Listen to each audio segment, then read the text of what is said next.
आपल्या समाजामध्ये साहेबजी लई बुराई आहेत, बुराई होत आहे किंवा अत्याचार होत आहे किंवा लहान लहान मुलं आता बिघडत आहेत, तर यांना काहीतरी दोन गोष्टी तुम्ही सांगू शकता का?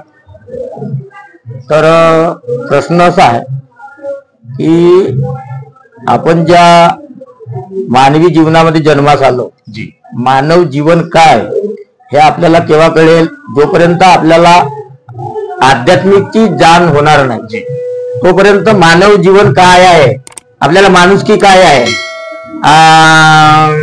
आपण आलो कशासाठी, आपल्याला काय करायचं आहे, काय केलं पाहिजे, याचा ज्ञान आपल्याला जेव्हा होईल, आपल्याला माणुसकी तयार होईल, तर जी माणुसकी आहे तर त्याच्यापासून धर्माची जी ओळख आहे ती धर्माची ओळख होईल, आणि धर्माची ओळख झाल्याशिवाय आपल्या हातून चांगले कर्म घडणार नाही. मग आपणच दुरुस्त झालो नाही तर आपली पिढी दुरुस्त होणार आहे का?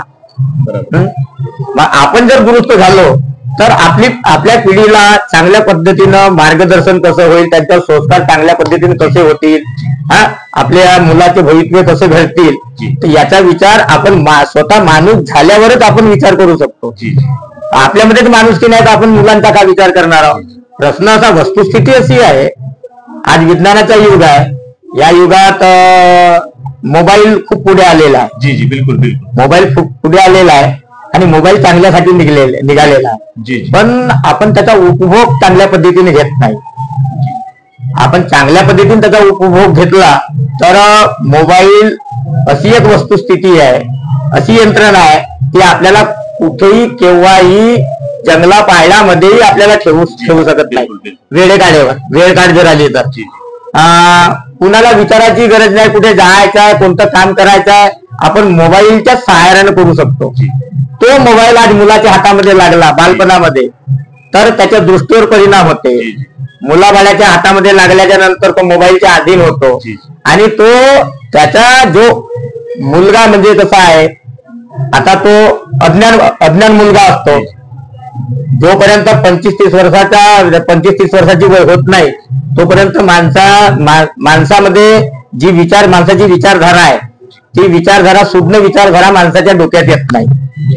आणि मुलगा त्यावेळी राहतो, त्याची अज्ञान वय राहते, तो सज्ञान व्हायला राहतो, आणि त्यावेळी त्याच्या हातामध्ये मोबाईल मिळाला की त्याला त्या मोबाईल मध्ये नाही त्या प्रकारचे सोंग पाहायला मिळतात. अगदी बरोबर आहे. आणि तो त्यांच्या अधीन झाल्यामुळे तो दुसऱ्याकडे त्याच्या कशातच लक्ष जात नाही, खाणं सुद्धा सोडून देतो, याची परिस्थिती निर्माण होते. आणि म्हणून मोबाईल, जेणेकरून मोबाईल जोपर्यंत मुलगा 25 ते 30 वर्षाचा होत नाही तोपर्यंत त्याच्या हातामध्ये मोबाईलच देऊ नये आई वडिलांनी.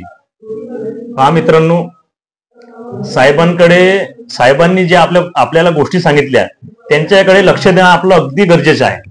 कारण की लहान लहान मुलांच्या हातामध्ये आपण मोबाईल देऊन देतो, त्यानंतर त्यांच्या मस्तिष्कावर वेगळाच प्रभाव पडते. तर किती चांगल्या गोष्टी आहेत, शिकण्यासारख्या आहे. अच्छा, तुम्ही इतके दिवस झाले शाहिरी करत आहात या क्षेत्रामध्ये, तर तुमचं आवडतं गीत एखाद आमच्या प्रेक्षकांना? माझा आवडता गीत मी स्वतःच तयार केलेला आहे. जी. तो देशावर आधारित आहे. जी. वर्तमानावर आधारित आहे, शेतकऱ्यावर आधारित आहे, या देशाच्या तरुणावर आधारित आहे. जी. आणि त्या गीताला सुरुवात करत आहोत. जी. निगाहे उठा करके देख लो, निगाहे उठा करके देख लो, अपने आजाद भारत का क्या हाल है, बेकार ये भारत में क्यों बढ़ रही, लिखे पारे जवानों के बेहाल है, अपने देश का राजा भूखा देख के जुल्म शासन अब क्यों सो रहा, कैसे आजादी समझे हुक्म शाही को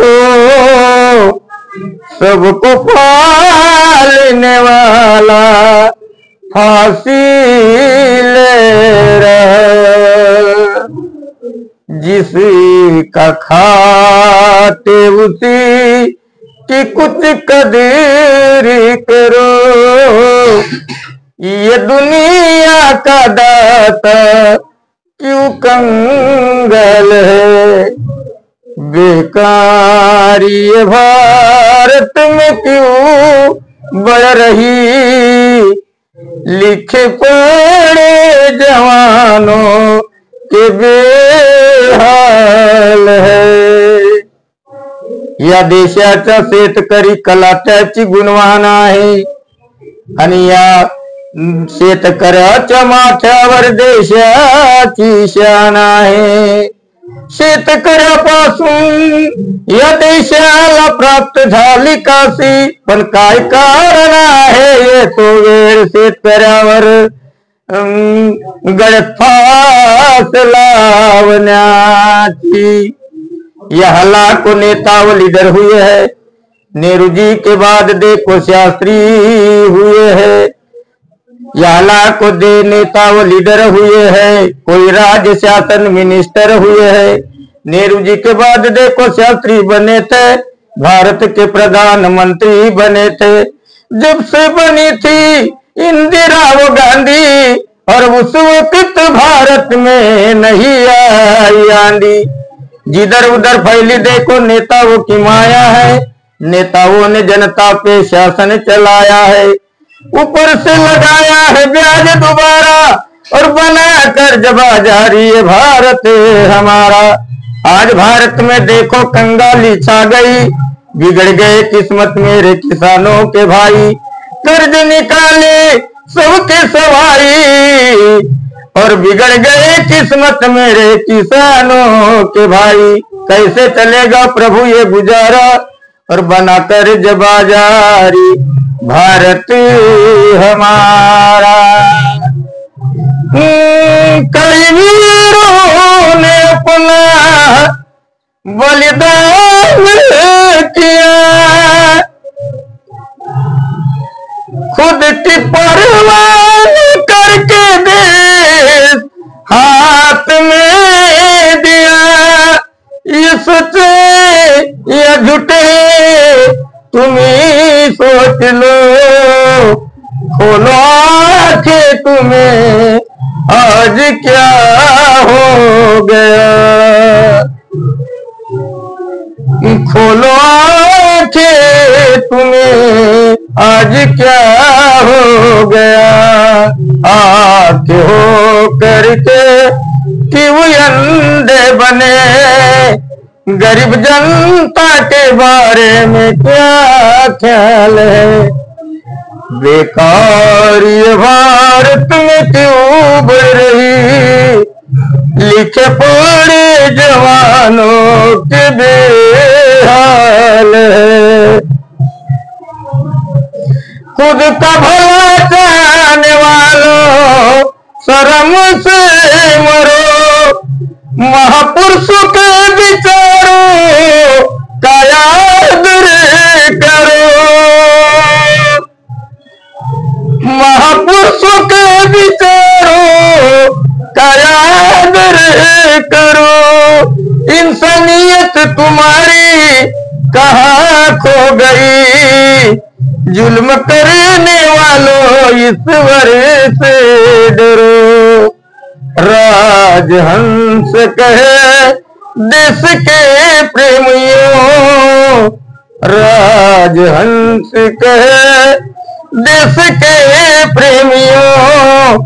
सर पे हाथ पीठ पे लाती क्या चाल है, बेकार ये भारत में क्यों बढ़ रही, लिखे पढ़े जवानों के बेहाल है। पहा मित्रांनो, साहेबांनी आपल्याला किती सुंदर राष्ट्रीय गीत सांगितलं। कारण गीतच असं आहे का हृदयाला स्पर्श करणारं गीत आहे। तर मी साहेबांजवळ गेलो, साहेब म्हटलं मला एक तुमची 10 मिनिटाची मुलाखत हवी. तर मी गेलो तर त्यांनी असे नाही म्हटलं मला की मी नाही, माझ्याजवळ वेळ नाही, असं नाही. त्यांनी एका शब्दामध्ये म्हटलं की नाही दादा, मी 10 नाही, मी 20 मिनिटाचा इंटरव्ह्यू देतो, पण नाही म्हटलं त्यांनी मला. आणि आज आलो आम्ही इथं, साहेबांचा इंटरव्ह्यू घ्यायला. त्यांनी वेळात वेळ काढून आम्हाला वेळ दिला. तर साहेब, तुमची दुय्यम चालूच आहे. पहा मित्रांनो, तुम्हाला आवाज पण येत असेल, त्यांची दुय्यम चालू आहे. त्यांचा राऊंड झाल्यानंतर ते इकडे आलेत आणि किमती समय आम्हाला दिला. साहेब, त्याबद्दल तुमचं मनापासून आभार. नमस्कार. आणि मित्रांनो, आणखी कोणत्या शाहिरांची तुम्हाला मुलाखत बघायला आवडेल कमेंट करा आणि चॅनलला सबस्क्राईब करा, लाईक करा, शेअर करा. आणि तुम्हाला जर शाहीर राजहंसजी देवगडे यांच्यासोबत कॉन्टॅक्ट करायचे असेल तर तुमच्या समोर इथे त्यांचा कॉन्टॅक्ट नंबर चालूच आहे, तर तुम्ही त्यांच्यासोबत कॉन्टॅक्ट करू शकता. तर तोपर्यंत साहेब धन्यवाद मित्रांनो. आणखी भेटू एखाद्या कोणत्याही शायरासोबत. नमस्कार. नमस्कार. नमस्कार. नमस्कार.